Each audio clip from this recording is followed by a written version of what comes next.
आत्मनिंदा नहीं करना तो हम अपनी गलत आदतों से बाहर कैसे आए? देखो तुम्हारी गलत आदत के पीछे क्या है। तुमको लगता है इससे कुछ आ रहा है, कुछ मजा मिल रहा है, इससे कुछ मजा आ रहा है। मैं पूछता हूं तुमसे, सच में मजा आ रहा है क्या? जरा देखो, हम उन आदत को गलत क्यों बोलते हैं? वो धोखाधड़ी देते तुम्हारे साथ। तुमको धोखा क्या देते हैं? वो सुख देने की प्रॉमिस करते हैं, आश्वासन देते हैं, देते नहीं सुख। उदाहरण में सिगरेट। अभी सिगरेट पीने वालों को चेहरा देखो, क्या ऐसे मस्त दिख रहे हैं क्या? एकदम मस्त दिख रहे हैं, एकदम खुश हो गए क्या वो लोग? हाँ, आनंदित लग रहे हैं क्या? ऐसा हो तो मैं बोलूँगा हाँ चलो भाई सब लोग करो। कहाँ आनंदित लग रहे हैं भाई? ड्रग्स लेते हैं लोग, उनका चेहरा देखो, निचोड़ोगे तो भी एक बूंद कोई खुशी नहीं दिखती है उनके चेहरे। सारे ड्रगियों को चेहरा देखो एक बार तुम। शराबी देखो, क्या थके मारे दुखी, उनके आंख में लग रहा है ऐसे लाल लाल होके कहीं आंख कहीं टपक ना जाए, बाहर ना निकल जाए। उनको देखने से ऐसा लगता रे भाई कहाँ मस्ती मिली इनको, खुशी कहाँ मिली? मगर वो छोड़ने में दर्द होता है, दुख होता है। उसको उपयोग करने, सिगरेट पीने से, शराब पीने से, ड्रग लेने से कोई आनंद तो नहीं मिल रहा है, मगर छोड़ने में पीड़ा होती है। क्यों? पहले उसने ऐसा फंसाया, खुशी देने की एक चकमा दिखा करके फंसा दिया, अब ना खुशी मिल रही है, दुखी दुखी दिखते हैं। तभी तो इसको बुरा कहते हैं ना। ऐसी तुम एक काम करो, एकदम सब पूरा छोड़ दूंगा कहना वो व्यावहारिक नहीं लगता, प्रैक्टिकल भी नहीं लगता है। तुम एक काम करो, अच्छा एक हफ्ते नहीं करूँगा, एक हफ्ते के लिए छोड़ो जो भी आदत तुमको छोड़ना है, फिर 15 दिन के लिए छोड़ो, एक महीने के लिए छोड़ो। इस तरह से तुम अपनी जो आत्मबल को धीरे धीरे धीरे बढ़ाओ। फिर तुमको लगता रहे इसके बिना चल जाएगा जीवन, फिर तुम वो आदत से ऐसे बाहर आ जाओगे। जरूरी है तुम्हें इस तरह की, अच्छा एक बार नहीं 100 बार प्रतिज्ञा टूट भी जाए, दुखी मत हो जाना, फिर लेना प्रतिज्ञा। होता है, कई बार नहीं हो पाता है, मन कमजोर है। अर्जुन खुद बोलते हैं, चंचलम ही मनम कृष्ण प्रमाथि बालवद दृढ़। बहुत प्रमाद करता है मन, बहुत चंचल है। तब कृष्ण कहते मैं जानता हूँ तुम्हारी समस्या, मैं जानता हूँ, मगर थोड़ा वैराग्य रखो भाई। मान लो तुम्हारे घर में कोई मर गए, उस दिन तुम सिगरेट पीते रहोगे क्या? शराब पीते रहते हो क्या? क्यों? जब देखते हो कोई मर गया तब तेरे भीतर एक वैराग्य जागता है। मृत्यु को देखने से वैराग्य जागता है, मगर वो बस स्मशान तक रहता है। उनको जाके स्मशान में दफन कर दिया या जला के आ गए, फिर 1-2 दिन रहा, 10 दिन के बाद फिर वैराग्य हवा में उड़ जाता है। थोड़ा सा वैराग्य में आओ तो तुम खुद देखो कब तक तुम जियोगे। तुम भी तो मरने वाले हो, मरी जाओगे, सब चीज़ यहीं छोड़ जाओ, तुम्हारे बूट वूट सूट सब यहीं रह जाएगा, साड़ी सब गहने यहीं छोड़ दोगे।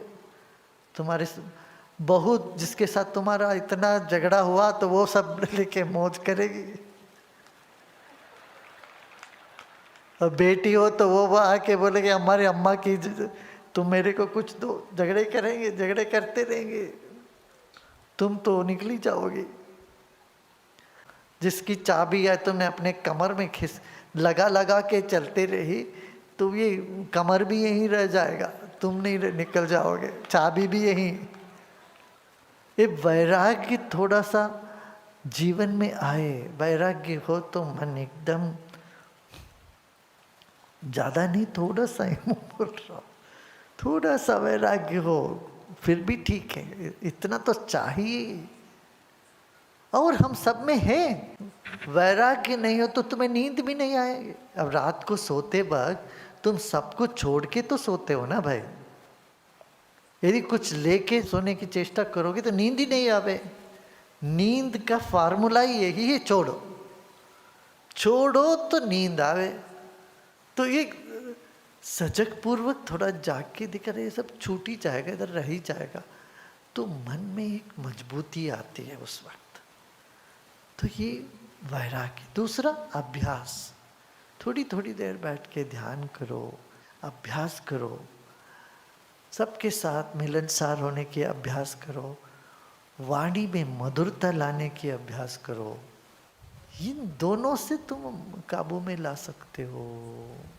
गुरुजी, आजकल समाज में पैसों को या समृद्धि को क्यों महत्व दिया जाता है? पिछले 10 सालों में देखा गया है कि ये पाश्चात्य संस्कृति हावी होने लगी है और इसके कारण समाज में न लज्जा है न शर्म है। देखो, पाश्चात्य संस्कृति को दोष नहीं देना चाहिए। पाश्चात्य में कुछ अच्छी बात भी है उस संस्कृति में। हम वहाँ की अच्छी चीजों को छोड़ के वहाँ जो गड़बड़ है उसी को हम पकड़ते हैं। अब पाश्चात्य लोग करते हैं, हमारी गलत चीजों को छोड़ के हमारी अच्छी चीज को वो लोग लेते हैं। हमें भी वैसा करना चाहिए। पाश्चात्य संस्कृति को दोष देने की कोई, पाश्चात्य संस्कृति सारा गलत नहीं है। वहाँ कितना साफ सुथरा रखते हैं पाश्चात्य संस्कृति में, वो सीखना पड़ेगा हमको। कितने औरों की जगह की कदर करते हैं, वो हमको सीखना पड़ेगा। आप कोई बैठे हो तो पहले रो में पाश्चात्य संस्कृति, कोई भी उनके आमने लांद के उनके गोद में आके नहीं बैठता है। कोई क्यू में खड़ा रहता है तो आप पीछे जाके आराम से खड़े रहेंगे। मैं करके सारा क्यू तोड़ के क्यू के आगे आके खड़े कर देना, गर्दी करना, गड़बड़ करना, ये सब नहीं करते। पास हमारे देश में ये सब करते हो। लाइन में भी हम लाइन में दर्शन देते आ रहे हैं, अभी 4-5 लोग बाकी है, उस तब तक नहीं सहन होता, वो बीच में आके घुस जाना, दूसरे लाइन से इधर आ जाना, उधर से इधर गड़बड़ करना, ये सब हम करते हैं। ये नहीं करना चाहिए। पाश्चात्य संस्कृति से सीखने लायक बहुत कुछ है। कभी धक्का मुक्की नहीं करते वहां, कभी किसी को धकेल के किसी के सामने आके अपना बैठ गए, उनको दिखे ना दिखे, हमको तो दिखना चाहिए। मोटा लंबा सा व्यक्ति आके बैठ जाता है, पीछे छोटे छोटे लोगों को छिपा लेता है। प्रज्ञा इतनी नहीं होती, विदेश में कभी नहीं करते। उनको पता है हम आगे बैठे तो पीछे वालों को नहीं दिखेगा, तो पीछे जाके बैठेंगे। उनमें टाइम माने टाइम, 7 बजे माने 7 बजे। हमारे यहाँ 7 बजे कार्यक्रम माने 7:30 शुरू होता है और 8 बजे आने वाले आते हैं। ये सब वहां नहीं करते। समय माने समय पे शुरू होता। एक बार जर्मनी में एक बड़ा कार्यक्रम था, हम चले गए वहां 7-8 मिनट पहले। मैंने देखा वो पूरा हॉल तो खाली है, 2,500-3 हजार लोग बैठने वाले हॉल। तो मैंने कहा क्या हुआ, ये गलत जगह आ गए कि इन लोग। किसी ने बताया नहीं, उन्होंने कहा गुरुदेव अभी 7 मिनट बाकी हैं, आप देखना। तो हम लोग यहाँ बैठते हैं, 7 मिनट में पूरा का पूरा हॉल भर गया। 7 मिनट के 7 बजे हम अंदर गए तो पूरा भरा हुआ था। 7 मिनट पहले नहीं भरा हुआ था, एक भी 2-3 व्यक्ति से ज्यादा नहीं थे वहां।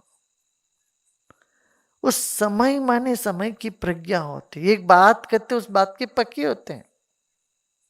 ना तो ना ही बोलते हम, हाँ को भी ना बोलते, ना को भी हाँ बोलते। यार ये सब हमको सीखना चाहिए पाश्चात्य संस्कृति से। बहुत कुछ ऐसे विचार है जो हम सीख सकते हैं। ये सब छोड़ के वहां से हम क्या सीखते हैं, जो वो लोग छोड़ रहे हैं वो हम सीखते हैं। वो लोग वहां सिगरेट पीना छोड़ रहे हैं, हम यहाँ उसको पकड़ रहे हैं। वो शराब छोड़ रहे हैं, हम उसको पकड़ रहे हैं। हमारे देश में हमको ये सब परिवर्तन लाना चाहिए। वहाँ पर फैमिली वैल्यूज, कौटुंबिक मौल्यों को वो लोग अभी ज़्यादा महत्व दे रहे हैं। फैमिली वैल्यूज पर वो लोग अभी ध्यान दे रहे हैं, हम उसको छोड़ते चले जा रहे हैं। गुरुदेव, मुझे पता है कि आप मेरी सारी इच्छाओं की पूर्ति कर रहे हो और आप मेरे लिए बेहतर प्लान जानते हो। फिर भी जब जीवन में विकट समय आता है तो मैं बहुत फ्यूरिश हो जाता हूँ, ज्वर चढ़ जाता है और उस स्थिति में मैं कुछ कर नहीं जब पाता ऐसा होता वो होता ही भाई, कुछ कर ही नहीं सकते। अभी से सोच के फिर उस वक्त भूल भी जाओगे अब क्या करना सोच के। जीवन में ऐसा है, कभी कभी मन कोई ऐसा परिस्थिति है, ग्रह गति है, तो उसमें ग्रह गति की वजह से क्या होता है, कभी मन को ऐसा एक हावी हो जाएगा, मन के ऊपर कोई चिंता या छोटी सी चिंता हो सकती है, बिल्कुल फालतू बात होगी, मगर उस समय के साथ मन जुड़ा हुआ है। इसलिए कुछ कुछ ऐसी समय है, कुछ ऐसे परिस्थिति है, उस वक्त मन के भीतर ऐसी एक तूफान आ सकती है, मगर इतना जान लेना ये तो चला जाएगा, शांत हो जाएगा, ये तूफान हट जाएगा। जैसे बादल पर तुम्हारा कोई वो कंट्रोल ही नहीं है ना, नियंत्रण तुम कैसे कर सकते हो बादल पर। इसी तरह से मन में जो विचार आते हैं, ऐसे ऐसे एक तूफान आती है, चिंता आती है, तनाव, कुछ बिना किसी कारण के मन में बड़ा, शरीर में, मन में परेशानी उठ सकती है, मगर वो थोड़ी क्षण के लिए, थोड़ी देर के लिए आती है, फिर निकल जाएगी। हाँ? एक रात नींद गंवाना पड़ेगा, एक दो दिन ऐसी चिंता से झगड़ जाएगा, 2.5 दिन में, हर 2.5 दिन में मन की परिस्थिति बदल जाएगी। ऐसी परेशानी हो तो भी कितना समय रहेगा, 2.5 दिन रहेगा। ठीक है ना, तो उसकी इंतजार करें और देखें, मोड़ करे पहले भी ऐसे सब होता था, चलो छोड़ो। फिर यहाँ पर वैराग्य बहुत काम करता है, तब जान लेना चलो क्या आखिरी में होगा, क्या मर जाएंगे इसके तो और कुछ नहीं, शरीर छूट जाए, इस सिर फट जाएगा, बस ये आखिरी में यही तो होगा। वैराग्य वो जानते ही फिर जो मस्तिष्क में इधर उधर जकड़, झंझनाहट, दर्द, पीड़ा, ये जो भी हो रहा है ना, वो सब ऐसे भस्म जैसे वो निकल जाएंगे तुम्हारे भीतर से, फिर तुम शांत हो जाओगे।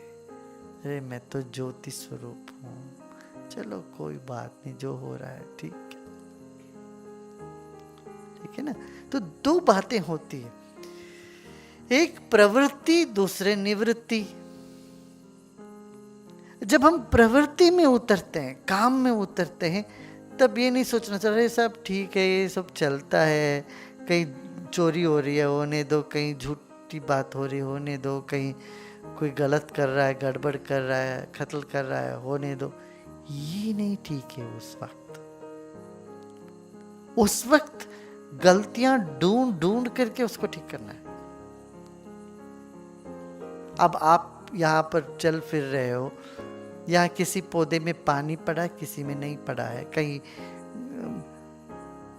खसरा पड़ा हुआ है, अरे पड़े रहने दो, क्या है, हम अभी ठीक करने से क्या होगा, ऐसे नहीं सोचना, तुरंत जाके उसको ठीक करना चाहिए। जहाँ पानी में जिस पौधे को पानी नहीं मिला, वहां जाके उसको पानी देना।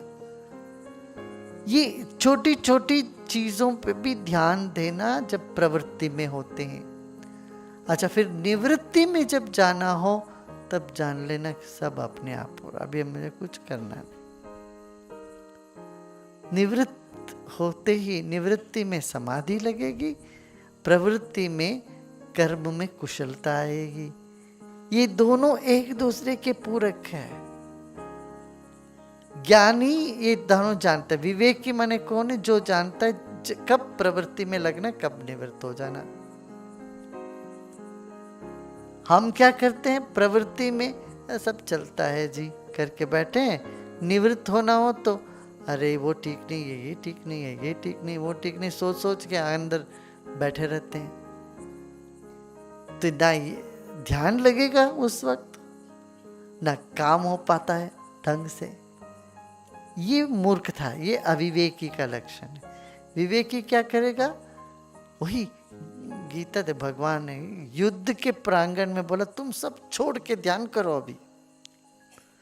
सर्व संकल्प सन्यासी, नह्य संन्यस्त संकल्पो योगी भवति कश्चन। जब तक तुम सारे संकल्प, सब मन की सभी बातों छोड़ तो नहीं, तब तक योगी नहीं बनोगे। अरे तुम पहले योगी बनो। युद्ध प्रांगण में बोला ध्यान करो, सब छोड़ के ध्यान करो, फिर ध्यान से उठते प्रवृत्ति। प्रवृत्तिंच निवृत्तिंच जनाना विदुरासुना। प्रवृत्ति क्या है, निवृत्ति क्या है, ये जानते नहीं कौन। तमोगुणी प्रवृत्ति हो तो, रजोगुणी प्रवृत्ति हो तो प्रवृत्ति में काम करना है, निवृत्त होने के लिए उस वक्त अपना रिटायर होकर ध्यान में फिर अपने आप में बैठ जाना है, शांत हो। जब सोते हो तब सोना है, बिस्तर पे बैठ के खाना नहीं खाना, लेटे लेटे नहीं खाना खाना चाहिए, और ऐसे डाइनिंग टेबल में बैठ के सोना नहीं चाहिए। जहां जहां जो करना वो वहीं करना है। देखो बच्चे को ये विवेक नहीं रहता, वो सब जगह सब करते रहते हैं। छोटे शिशु, उसको नहीं पता चलता ये रसोई है, ये बेडरूम है, ये पायखाना है, वो सब जगह सब करता है बच्चा। ये क्या अविवेक है, अबोध, बोध नहीं है। तो प्रवृत्ति निवृत्ति दोनों को जान लो, कब कैसे करना। ये लगता है हम कैसे सब छोड़ दें, हमारे ऊपर जिम्मेदारी है। अरे भाई छोड़ो, तभी तो सो पाओगे। जब अच्छे से सोओगे तो तब अपने कर्तव्य निभा पाओगे। अब नींद ही नहीं आई, सोए ही नहीं, चिंता से रात भर करवट लेते रहे, सुबह उठ के सब धुंधला धुंधला लगता है, कोई काम करने के लिए मन नहीं करता, चुस्ती है, हाथ पांव गिड़गिड़ा रहा है, तो काम कैसे करोगे। काम करने में बलहीनता आ जाती है। वैराग्य से काम में बल आता है, निवृत्त होने से मन में स्फूर्ति शक्ति मिलती है, और प्रवृत्ति में अच्छा लग के काम कर सकते हो। यहाँ दो तरह के लोग होते हैं, जो सिर्फ प्रवृत्ति में लगे रहते हैं, बोलो ये काम करो, वो करो, ये करो, समाज का उद्धार करते जाओ, यही काम को देते हो। या दूसरे, अरे छोड़ो यार, समाज सब, ये सब भगवान ईश्वर जो करता है वही होगा, ये सब छोड़ के आराम से बैठ जाओ, कहीं हिमालय के कंदरों में बैठ के ध्यान करो। ये कुछ लोग बोलते हैं। ये दोनों अधूरे हैं, दोनों गलत। कृष्ण के हिसाब से, गुरु गोविंद सिंह जी के हिसाब से क्या बोलते हैं, प्रवृत्ति निवृत्ति दोनों चलता रहे। एक शिष्य को उठाने के लिए दूसरे शिष्य का अंगूठा मांगकर क्या द्रोणाचार्य ने सही किया? हाँ, सारी दुनिया समझती है द्रोणाचार्य ने बड़ा द्रोह किया। अर्जुन को उठाने के लिए एकलव्य का अंगूठा मांग करके उनके साथ अन्याय किया, ये है ना। जरा एक सूक्ष्म दृष्टि से आप देखो, मान लो द्रोणाचार्य ने कुछ नहीं किया, छोड़ दिया। एकलव्य एक अच्छा धनुर्धारी होते, एक अच्छा क्या बोलते हैं, व्याध, जंगल में हाँ अच्छे शिकार करने वाले होते, प्राणियों को बचाने वाले होते, उनका नाम कभी होता था मासी महाभारत में? हो ही नहीं सकता था। क्यों? इतने सारे ऐसे थे शूरवीर, जितने भी, अंगूठा मांग कर उनको अमर कर दिया और अपने ऊपर जुल्म उठा लिया। ये गुरु करते खुद को बदनाम करके शिष्य को ऊपर उठाए, ये द्रोणाचार्य ने किया, एकलव्य को अमर कर दिया। ये दूसरी दृष्टि है। ऐसे ही कैकेयी का भी है। कैकेयी आप समझते हो बहुत बुरी और रानी थी और इतना स्वार्थी थी, और श्री राम को इन्होंने इस तरह से वनवास भेज दिया अपने स्वार्थ के लिए ना। कौशल्या कहती है,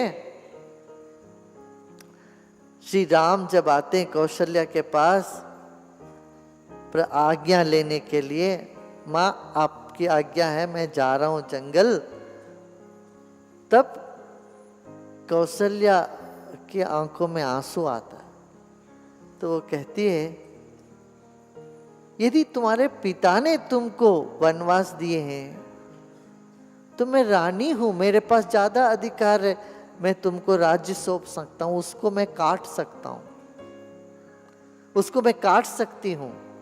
यदि तुम्हारे पिताजी तुमको वनवास दिए हैं तो मैं यहाँ के पट्ट रानी हूं। उन दिनों में रानियों को ज्यादा अधिकार था, वीटो पावर था। राजा कुछ कह दे, महारानी कह दे कि नहीं ये नहीं होता, तो राजा को चुप होना पड़ता, महाराजा को, चक्रवर्ती को भी चुप होना पड़ता था।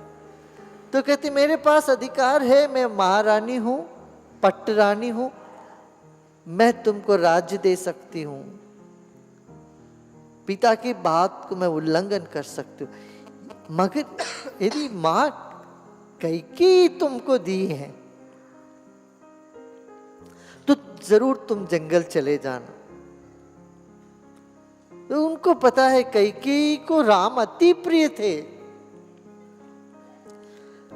अब उन्होंने दिया तो वो कहते थे बड़ू बहुत तुम्हारे भलाई के लिए किया उसने, तो तुम चले जाओ। तो कैकेयी नहीं जानती थी क्या कैकेयी को राम माने प्राण था।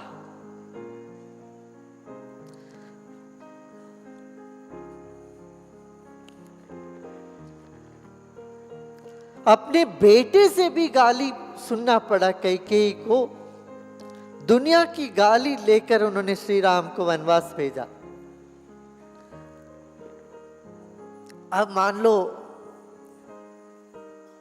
रामायण से वनवास का भाग सब निकाल देना तो क्या बचा?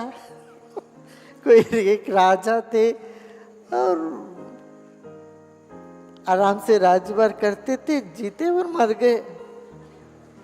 ना सीता का हरण हुआ, न रावण का वध हुआ, न हनुमान जी मिले, कुछ भी नहीं हुआ, हरकत ही नहीं हुआ, फिर रामायण ही नहीं। इसलिए रामायण में सबसे बड़ा जो पात्र है वो कैकेयी की है। ठीक है ना?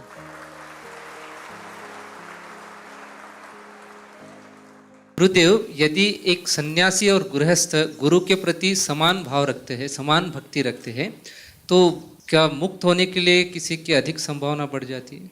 अरे वो व्यक्ति पर निर्भर है। सन्यासी भी मुक्त हो सकता है, गृहस्थ भी मुक्त हो सकते हैं। गृहस्थ अपना धर्म पालन करते करते मुक्त हो सकते हैं, सन्यासी अपना धर्म निभाते निभाते मुक्त हो सकते हैं। इतना ही समझो, सन्यासी माने एक बड़ा गृहस्थ है, भगोड़ी नहीं है। घर में जो माताएं होती है या दादी होती है, जो भी बड़े होते हैं, वो क्या करते हैं, सबकी ज़रूरत पूरा करके फिर अपने बारे में सोचते। कई बार अपने बारे में सोचते भी नहीं। ये गृहस्थ का लक्षण है। सन्यासी का लक्षण क्या है? वो अपना कुछ है ये नहीं, सबके बारे में सोचते रहते, सबका ख्याल रखते हैं और अपने लिए उनको कुछ करना ही नहीं है, तृप्त हैं। और ये सबसे बड़ा गृहस्थी हो गई। ब्रह्मानंद सरस्वती जी, शंकराचार्य महाराज ये कहते थे कि हम तो त्यागी नहीं है, ये सब महात्यागी कहते लोगों को। जो महान चीज को त्याग कर दिए वही महात्यागी है। सबसे महान चीज तो पर ब्रह्म है, भगवान है, उसको त्याग करके बैठे, हमको क्या महात्यागी बोल रहे हो? कितना सच है। परम को त्याग करके छोटी चीज को पकड़ लिया। हम त्याग किसको करते हैं, किस चीज को करते हैं? जिसको हम महत्व देते हैं उसको छोड़ना ही त्याग होता है। अब हम इसका बड़ा महत्व देते हैं, हमने कहा इसको हमने त्याग दिया। और चश्मा हम समझते हैं मैं इसको त्याग रहा हूं, क्यों? इसको थोड़ा महत्वता देता हूं। जो चीज हमसे छूट जाती है उसको त्याग तो नहीं बोलते। आप तो ये तो नहीं कहोगे हम वो कॉटन कैंडी खाना हमने त्याग दिया। बचपन में कॉटन कैंडी है, वो बोलते हैं ना, वो क्या बोलते हैं उसको हिंदी? बुड्ढी की बाल। ये तो नहीं कहते वो बुड्ढी की बाल हमने त्याग दिया। बचपन में वो गाँवों में ये सब आता, घंटी बजती थी, वो आदमी लेके आता था बुड्ढी की बाल, और बच्चे वो आते ही आंख बड़े बड़े आंखों में जाते। ऐसे चॉकलेट है, मिठाई है, खिलौना है। हम ये थोड़ी ना कहते मैंने खिलौना त्याग दिया।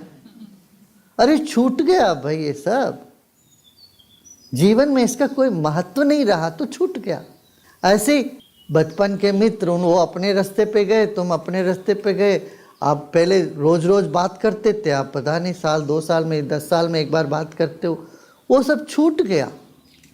संबंध छूट जाता है। वही होता है जो बच्चे माँ के पल्लू पकड़ के घूमते थे दिन रात, बड़े हो गए तो वो अपने काम में लगे, उनके बच्चे हो गए, अभी कभी हाय हेलो होता है। वस्तु व्यक्ति परिस्थिति में परिवर्तन होता ही रहता है। और त्याग हम उसको कहते जिसमें कोई मुख्यता हमको लगता है। सो महात्यागी कौन है? जो सबसे महत्व है उसको त्याग किए वही महात्यागी हुए। मगर जीवन में त्याग के बगैर कुछ महत्वपूर्ण चीज़ों को तुम प्राप्त नहीं कर सकते। क्यों? जो जो चीज़ तुमको पकड़ के पीछे खींच रहा है, उस श्रृंखला से, उस सलाखों से तुम्हें मुक्त होना है। उसमें थोड़ा सा प्रयत्न अपना करेंगे तो उससे लांद के हम आगे निकल जाएंगे। मान लो शराब की आदत है, अब बोलेंगे अरे ये तो छोटी चीज़ है, हम पीते रहेंगे, कभी नहीं छूटने वाला है। वो आदत इतना गहरी होती जाएगी दिन बर दिन। वहाँ हमको ये कदम उठा के कहना पड़ेगा हमको पसंद भी है, मैं इसको नहीं छूऊंगा। सभी ये जो हैबिट्स हैं, अभ्यास है, इससे मुक्ति के लिए त्याग की आवश्यकता है। जो हमको अच्छा लगता है मगर क्षणिक काल के लिए, वो सब त्यागने योग्य है। गुरुदेव, सहज हो जाने का क्या मतलब है? सहज व्यवहार के क्या गुण होते हैं? देखो, सहज हम कैसे हो ये मत पूछना, बाकी सब छोड़ो तो तुम सहज ही हो। बनावटी छोड़ो, किसी को इम्प्रेस करने के, किसी पर प्रभाव करने का ये जो मन में एक प्रवृत्ति होती है, उस प्रवृत्ति को छोड़े और संवेदनशील होके दूसरों के दिल को छोड़ न लगे। ऐसे संवेदनशील होके हमसे जो हो सकता हम करेंगे, इस तरह से चलो तो तुम सहज ही हो। सहजता का ये मतलब नहीं है कि तुम उद्दंडता करो। तुमको लगे किसी को मारें 2-4 तो जाके मार दो, अरे हम तो सहज थे जी, जो हमको लगा जाके कर लिया हमने। ऐसे समझो कोई और भी आके तुमको देखते ही उनको लगा 2 छाटा मारे, आके तुमको मारे, अब बोले कि हमको सहज लगा जी हमने कर लिया। ये नहीं चलेगा। दूसरों को चोट ना पहुंचे हमसे, इसके प्रति सहनशील रहें, संवेदनशील रहें जहाँ तक हो सके। पूरा तो असंभव है, 100% किसी को चोट पहुंचे नहीं हमसे, ये असंभव है। मगर हम अपने तरह से कुछ प्रयत्न जरूर कर सकते। क्यों? कुछ ना कुछ आदमी कुछ ना कुछ उसका लगा देगा अपना। मतलब आपने अच्छे दिल से ही कोई बात कही हो, उसको उसने उल्टा ही लेके अपना दिमाग खराब कर रहा हो। ऐसे कितने लोगों का अनुभव हुआ? बताओ, हाथ उठाओ। आपने अच्छे दिल से कुछ कहा मगर उसने लिया उसको यूं उल्टा। और दुखी होते रहे, ये अपना कुछ कर नहीं सकते। मगर हमारी तरफ से कुछ संवेदनशील होने की चेष्टा जरूर कर सकते हैं।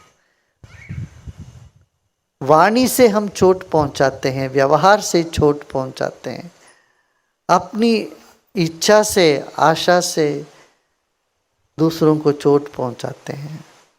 इसलिए जैन धर्म में क्षमावणी करके करते हैं, बोलते हैं जाने अनजाने में हमसे कोई भूल चूक हुआ तो माफ करो, क्षमा करो। क्षमावणी एक त्योहार ही है, साल में एक बार सबसे पांव पड़ के क्षमावणी मांग लो। वो भी एक हम कर्मकांड जैसे कर बैठते हैं, भाव से करके अपने मन को साफ करते हैं। ये कह नहीं सकते कितने लोगों को ऐसा हो जाता है। तो बस थोड़ा संवेदनशील रहिए।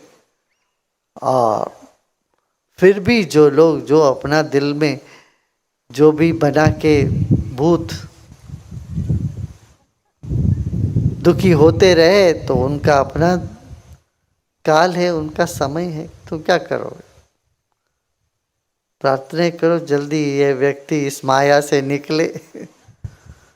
यही, इसी को तो माया कहते हैं। हमारे मन में ऐसी माया का एक जाल पैदा हो जाता है, हम सबको जज करते रहते हैं, सबको आंकते रहते हैं। हमारा आंकन इतनी बार गलत निकलती, फिर भी हम छोड़ते नहीं दूसरों को आंकना। सच है कि नहीं बताओ? कितने लोगों का ऐसा अनुभव? हाथ उठो देखते हैं। कितनी बार आपने जो भी आंकन लगा, निर्णय लिया, या आपने सोचा किसी के बारे में, जज किया लोगों को, कितने बार लोगों को आंका, वो गलत साबित हुआ, फिर भी वही चलता रहता है। इसी को बोलते हैं नकारात्मक मानसिकता। वो एक भंवर है, उस भंवर में फंस के आदमी तिलमुलाता रहता है, बाहर निकलना तो चाहता है, निकल नहीं पा रहा।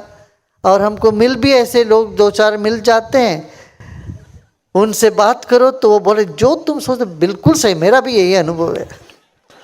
अब वो बोल दिए ना, तब ये माया नहीं लगेगी, वो सच लगने लगती। झूठ भी हमको सच लगने लग जाता है संगत के वजह से, और सच भी झूठ लगने लगता है संगत के वजह से। और संगत के वजह से ही तुम्हें इन माया, ये सब माया भी लगने लगेगी, इससे तर भी जाओगे। इसलिए सत्संग में ये बहुत आवश्यक है, एक दूसरे बैठोगे तो कुछ ज्ञान की चर्चा करो। 70 साल हो गया फिर भी रो रहे हैं, बोला अरे कब तक रोते रहोगे? तो अभी तो तुम्हारे लिए रोने वाले तैयार हो रहे हैं। अब सुना ना, केश जले घास जैसे, हड्डी जले जैसे लकड़ी, केश जले जैसे घास, तो जली जाना है सब। अब हो गया 70-75, जब प्रसन्न तो रहो, छोड़ बाकी बातों। ये नहीं समझ रहे। ये जरूरी नहीं 70 के बाद ही समझोगे, 17 साल में भी समझ में आ जाए तो और क्या, चमकी गए। जीवन चमकी जाता है फिर तो। जीवन तो तभी शुरू होता है भाई, जब तुम सबको माया समझते हो, तब खूब खेल सकते हो, तुम खूब करो, जो भी करना करो। तब लगता पद्म पत्र में वाम से, जैसे कमल का जो पत्ता है पानी में रहता है, उसके ऊपर पानी भी होता है, फिर भी उससे अछूता रह जाता है। ऐसे रहो, यही जीवन जीने की कला है।